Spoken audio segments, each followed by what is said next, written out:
Hello friends, success book में आप सबका स्वागत है। आज हम बात करेंगे ग्रेट बिग ब्यूटीफुल लाइफ की जिंदगी। एक ऐसा तोहफा है जिसे हम अक्सर तब तक नहीं समझते जब तक कि कोई हमें उसकी खूबसूरती को महसूस करने का मौका न दे।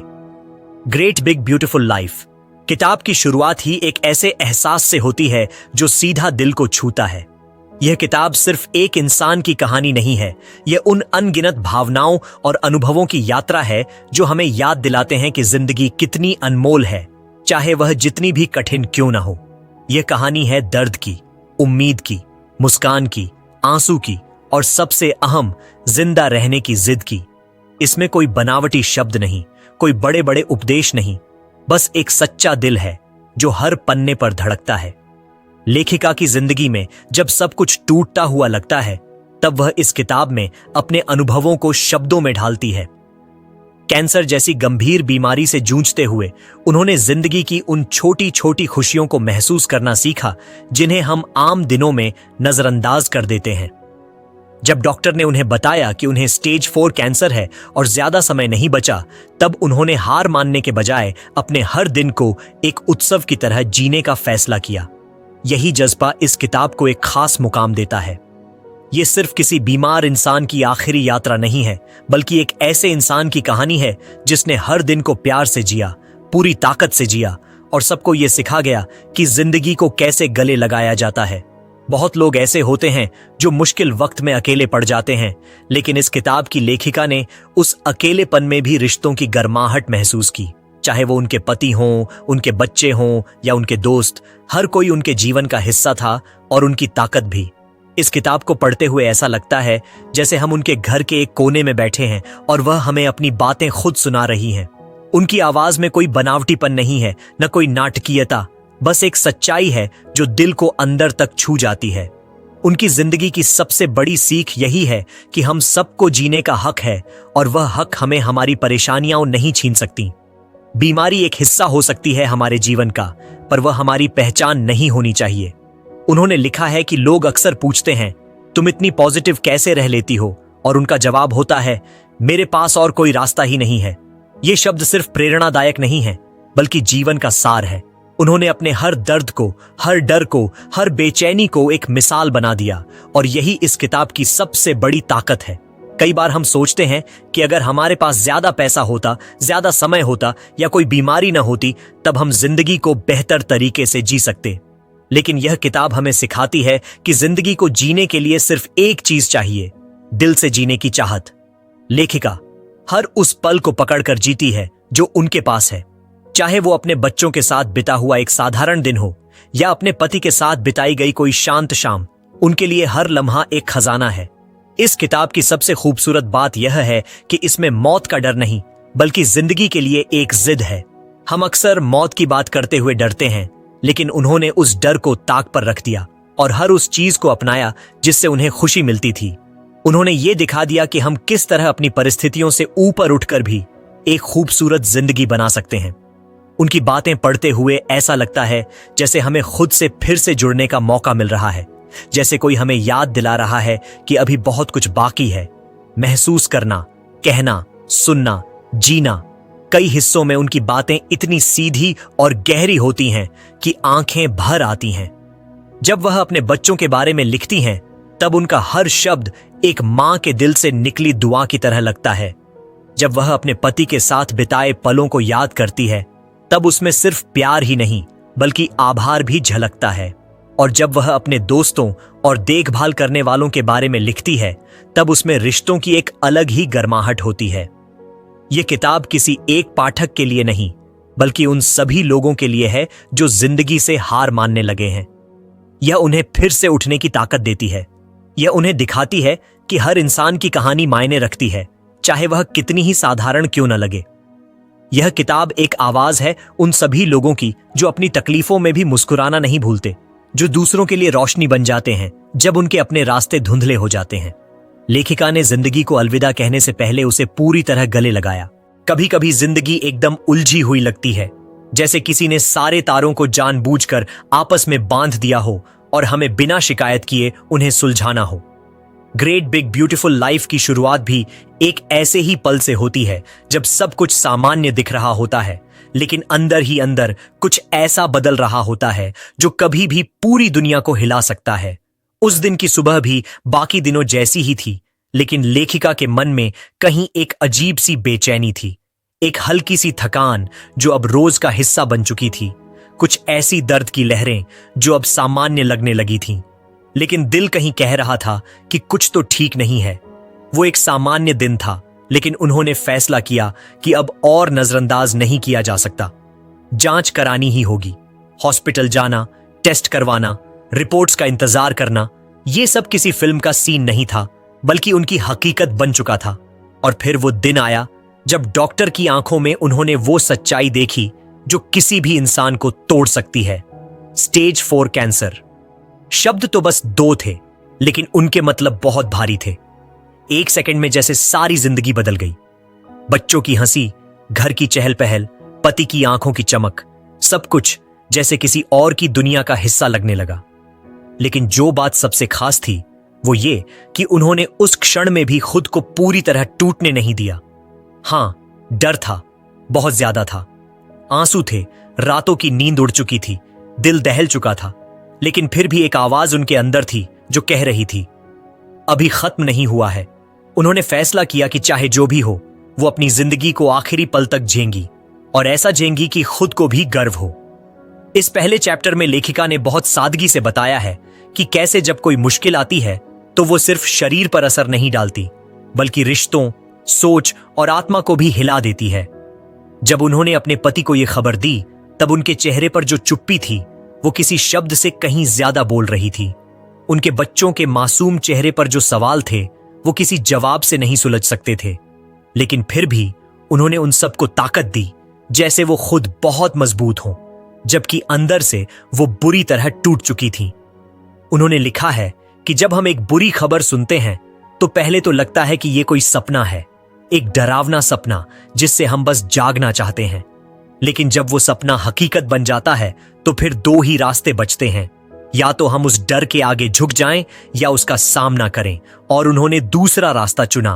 पहले चैप्टर में उन्होंने अपने डर, अपनी उलझनों और अपने अंदर के टूटते बिखरते हिस्सों को बहुत ईमानदारी से बांटा है।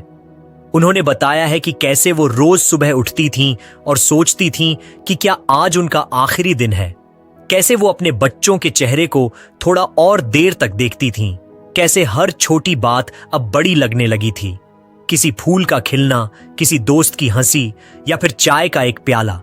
ये चैप्टर हमें एक बहुत जरूरी बात सिखाता है कि जिंदगी की सच्ची कीमत हम तब समझते हैं जब मौत हमारे बहुत पास होती है। जब हमारे पास वक्त कम होता है तभी हमें हर लम्हे की अहमियत समझ आती है। उन्होंने अपने हर डर को एक ताकत बनाया, अपने आंसुओं को एक कहानी और अपने दर्द को एक प्रेरणा। कई बार हम सोचते हैं कि बहादुरी का मतलब है डरना नहीं, लेकिन इस किताब की शुरुआत हमें सिखाती है कि असली बहादुरी तो डर के बावजूद आगे बढ़ना है। उन्होंने अपने शरीर को जितना तकलीफ में देखा, उतना ही अपने दिल को प्यार से भरा। उन्होंने उन लोगों को और कसकर पकड़ा जो उनके सबसे करीब थे। उन्होंने जिंदगी को यूं देखा जैसे कोई बच्चा पहली बार इंद्रधनुष देख रहा हो, आश्चर्य से, उम्मीद से और एक चमक के साथ। इस पहले अध्याय का सबसे भावुक पल वो था जब उन्होंने खुद को आईने में देखा और खुद से कहा, तू अब भी वही है, चाहे जो भी हो गया हो। यह आत्मस्वीकृति का पल था जब उन्होंने अपनी बीमारी को खुद से अलग नहीं माना, बल्कि उसे अपनाकर भी खुद को मजबूत महसूस किया। उन्होंने खुद को एक नई तरह से देखना शुरू किया, एक ऐसी औरत जो अब भी मुस्कुरा सकती है, जो अब भी प्यार कर सकती है और जो अब भी हर दिन को जिंदा जी सकती है। ग्रेट बिग ब्यूटीफुल लाइफ का ये पहला अध्याय हमें जिंदगी और मौत के बीच की उस पतली सी रेखा पर ले जाता है जहां हर फैसला, हर एहसास और हर रिश्ता एकदम साफ साफ दिखाई देता है। यह हमें बताता है कि जिंदगी के सबसे काले दिन भी हमारे अंदर एक रोशनी जगा सकते हैं, अगर हम उसे देखना चाहें। शब्दों में जो सच्चाई और अपनापन इस पहले अध्याय में है, वह हमें न सिर्फ लेखिका की दुनिया में ले जाता है। दूसरा अध्याय उस दौर की बात करता है जब जिंदगी धीरे धीरे अपनी असली तस्वीर दिखाने लगी थी। बीमारी का नाम तो सामने आ चुका था, इलाज की शुरुआत भी हो चुकी थी, लेकिन असली जंग अब शुरू हुई थी, मानसिक, भावनात्मक और शारीरिक। अस्पताल की सफेद दीवारें, लगातार खिंचते टेस्ट, शरीर में गिरती ऊर्जा और मन में उठते हजार सवाल। लेकिन इस सब के बीच कुछ और भी था, एक उम्मीद, एक आवाज जो हर बार कहती थी, तू अभी जिंदा है और ये पल तेरा है। लेखिका बताती हैं कि इलाज का पहला दौर कितना मुश्किल था। कीमोथेरेपी के पहले ही हफ्ते में बाल झड़ने लगे थे। उन्होंने पहले ही डॉक्टर से यह सुन लिया था, लेकिन जब वो पल आया तो अंदर से कुछ सच में टूट गया। उन्होंने खुद को शीशे में देखा और उस अजनबी चेहरे को पहचानने की कोशिश की जो अब उनका नया रूप था। कई बार खुद को देखने का हौसला भी नहीं होता था। वो आईना जैसे किसी और का सच दिखाता था, पर फिर भी उन्होंने हर दिन खुद से यही कहा, तू अब भी वही है। ये एक जिद थी, खुद को याद दिलाने की कोशिश कि शरीर चाहे जैसा भी हो जाए, आत्मा वहीं रहती है। उस दौरान सबसे ज्यादा फर्क अपनों के साथ के मायने को लेकर महसूस हुआ।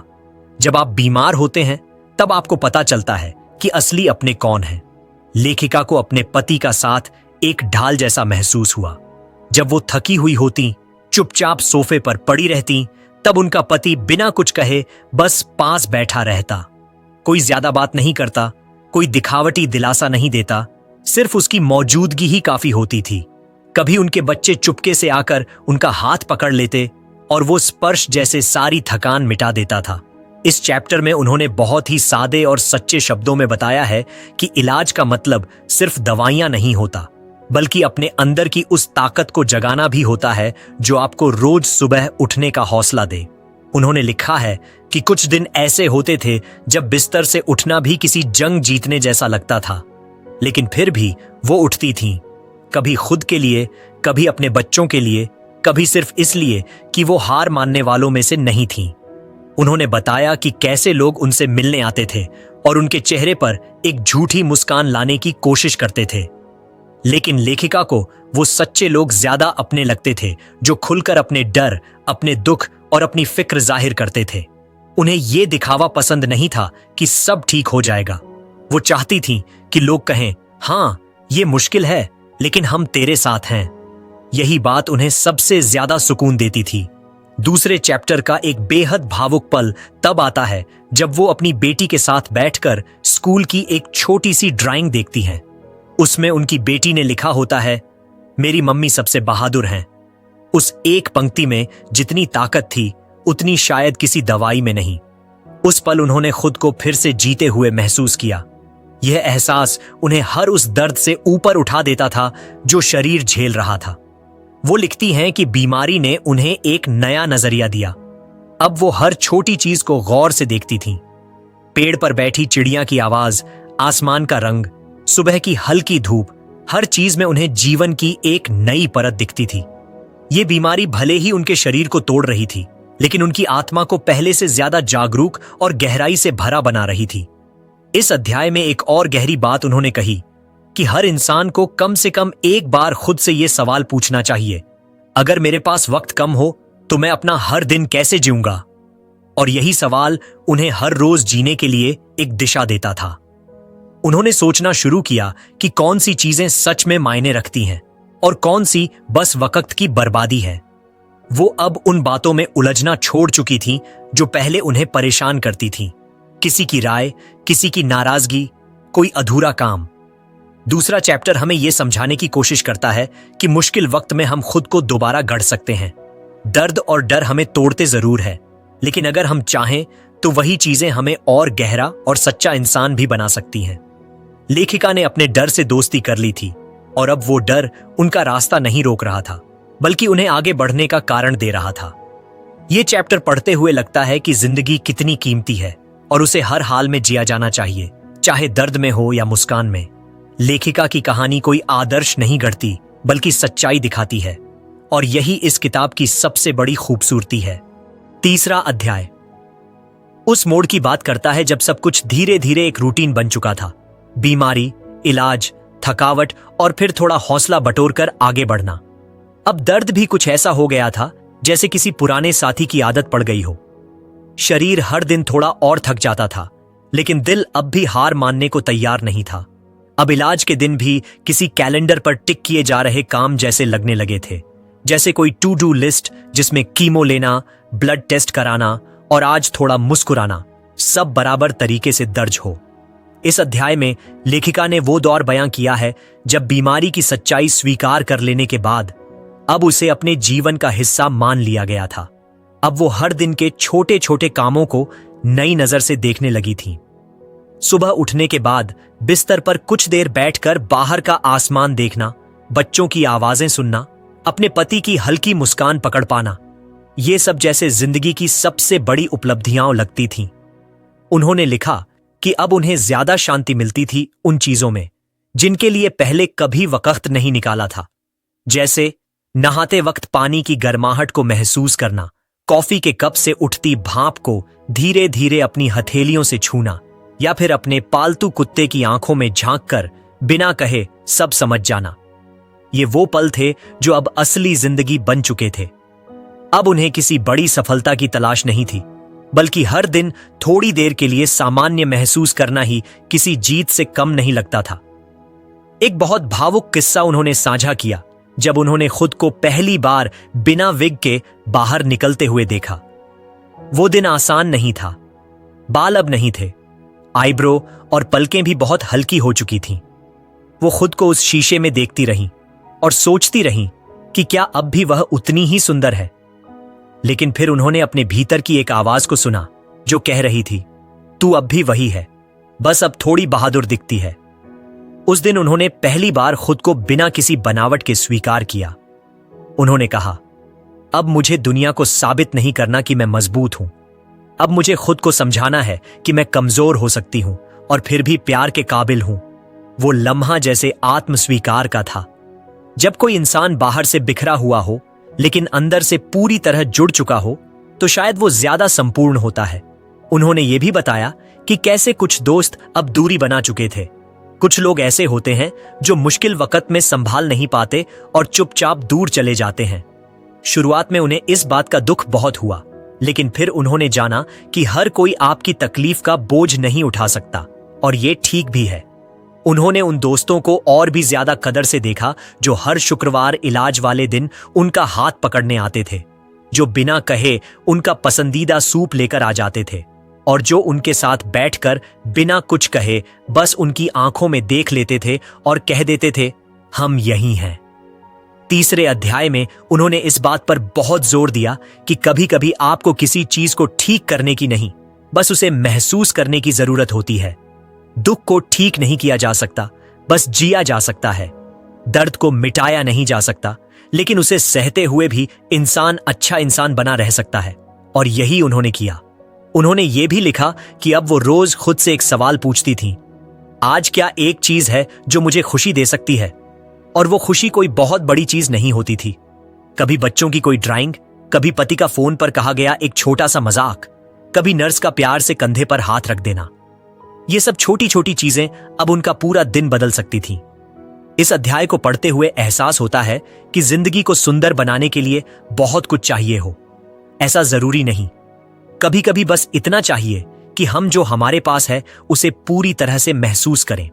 लेखिका ने उस दर्द से भरी यात्रा को एक ऐसी सीख में बदल दिया है जो हर इंसान के लिए जरूरी है कि भले ही हालात हमारे बस में न हो, लेकिन हम अपनी सोच, अपनी संवेदनाएं और अपना प्यार चुन सकते हैं।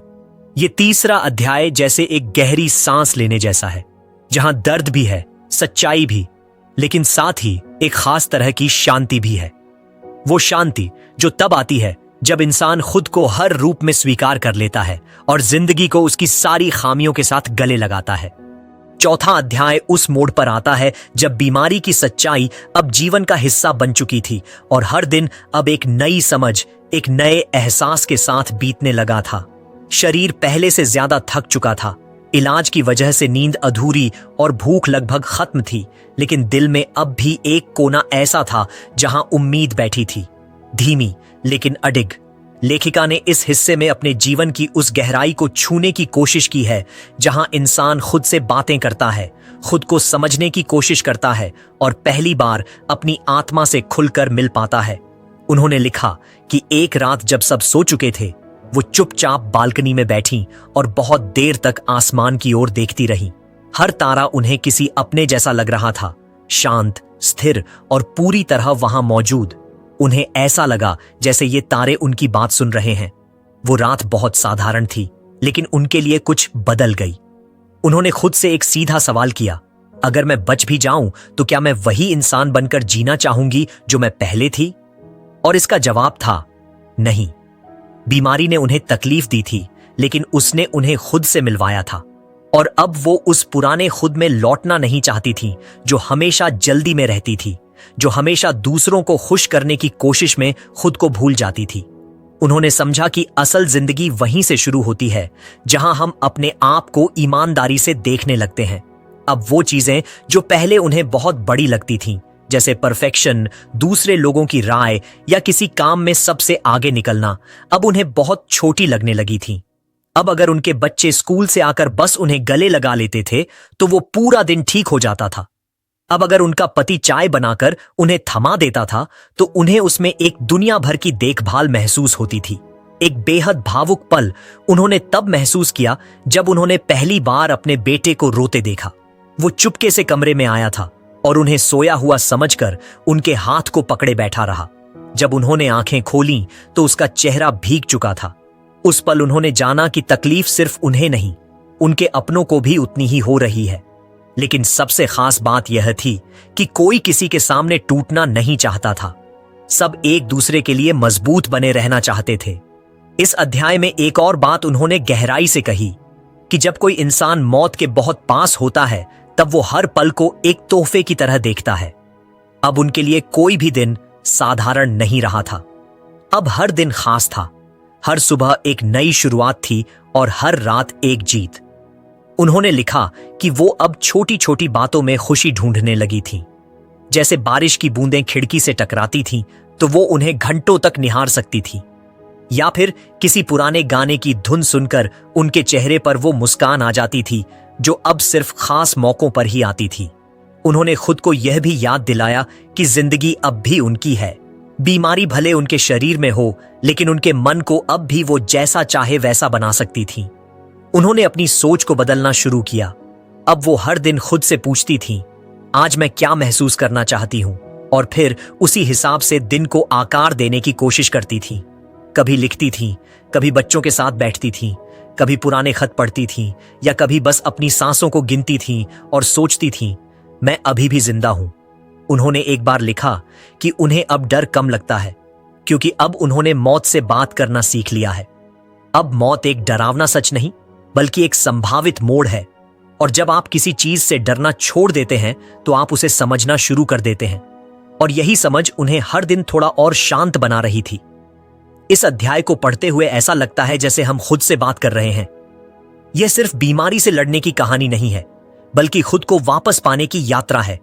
ऐसा इंसान जो पहले हर किसी की उम्मीदों पर खरा उतरने की कोशिश में खुद को कहीं खो चुका था, अब धीरे धीरे फिर से अपनी आत्मा की आवाज सुनना सीख रहा है।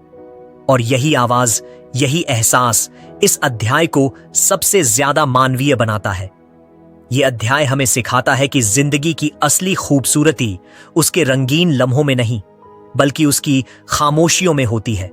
उन खामोशियों में जहां हम अपने भीतर झांकते हैं, खुद को थामते हैं और बिना किसी शोर के कह देते हैं, मैं अब भी यहां हूं और जब तक हूं पूरी तरह जीऊंगा।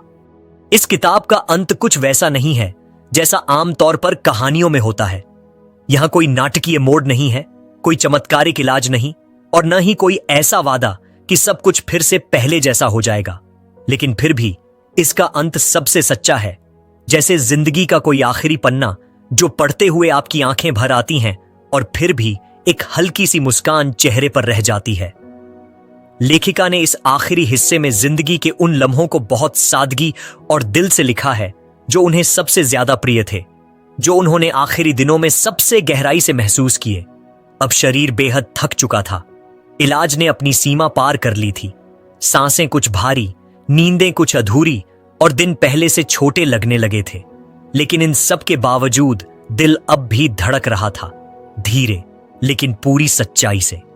अब उनके लिए जिंदगी कल में नहीं थी, अब सब कुछ आज में सिमट चुका था। उन्होंने लिखा कि अब वह हर सुबह जागने पर पहले अपने हाथों को देखती थीं, फिर आसमान की ओर देखती थीं और सोचती थीं, एक और दिन मिला है। ये सोचते ही एक राहत सी आ जाती थी, जैसे किसी ने उन्हें फिर से जीने की इजाजत दे दी हो। उन्होंने अपने घर के हर कोने को जैसे एक नई नजर से देखना शुरू कर दिया था। दीवारों पर लगी तस्वीरें, बच्चों के खिलौने, रसोई में रखी मसालों की खुशबू, पति की अलमारी में रखी पुरानी घड़ी, ये सब अब उन्हें और भी अपने लगने लगे थे। उन्होंने हर उस चीज को ध्यान से देखा जिसे उन्होंने कभी जल्दी में नजरअंदाज कर दिया था। जैसे जिंदगी अब खुद उन्हें सिखा रही थी कि असली प्यार, असली सुंदरता कहीं भाग दौड़ में नहीं बल्कि ठहराव में होती है। एक दिन उन्होंने अपने बच्चों को अपने पास बुलाया और कहा, मैं हर वक्त तुम्हारे साथ नहीं रह पाऊंगी, लेकिन मेरी बातों में, मेरी हंसी में, मेरी यादों में मैं हमेशा रहूंगी। उनके चेहरे पर उस वक्त एक अजीब सी शांति थी, जैसे वो खुद भी मान चुकी थी कि हर चीज को जरूरी नहीं कि हम पकड़ कर रखें। कुछ चीजों को प्यार से जाने देना भी जिंदगी का हिस्सा होता है। उन्होंने अपने बच्चों को खुलकर गले लगाया और वो आलिंगन जैसे सिर्फ एक पल का नहीं बल्कि पूरी जिंदगी का था। उनके पति के लिए लिखा गया हिस्सा इस किताब का सबसे भावुक भाग है। उन्होंने लिखा कि कैसे वो हर रात उनके पास बैठते, उनका हाथ थामते और चुपचाप उनकी सांसों की गिनती करते। उनके बीच अब शब्दों की जरूरत नहीं थी, सब कुछ आंखों से कहा जाता था और हर चुप्पी में प्यार की एक नई भाषा होती थी। उन्होंने लिखा, मैंने उससे कभी नहीं कहा कि मैं डरती हूं, लेकिन उसने कभी मुझसे यह पूछने की जरूरत ही नहीं समझी। वह जानता था यह रिश्ता शब्दों से ऊपर था। जैसे जैसे दिन आगे बढ़ते गए, उन्होंने खुद को हर उस चीज से हल्का करना शुरू कर दिया जो अब बोझ बन चुकी थी। पुराने अफसोस, किसी की कही हुई बातें, अधूरी योजनाएं, सब कुछ उन्होंने एक एक करके छोड़ दिया। अब वो सिर्फ अपने अंदर की आवाज सुनना चाहती थीं। उन्होंने लिखा कि अब उन्हें मौत से डर नहीं लगता, क्योंकि जिंदगी को पूरी तरह जिया है उन्होंने। अब कुछ अधूरा नहीं था, बस एक शांत विदाई का समय था।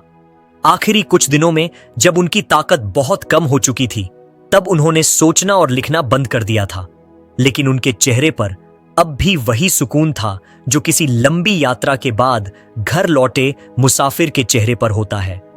उन्होंने लिखा था कि अगर किसी दिन वो सो जाए और फिर न उठें तो किसी को अफसोस न हो, क्योंकि उन्हें पता था कि उन्होंने जिंदगी को हर उस रूप में जिया है जैसा एक इंसान को जीना चाहिए, प्यार से, सच्चाई से और पूरी ईमानदारी के साथ।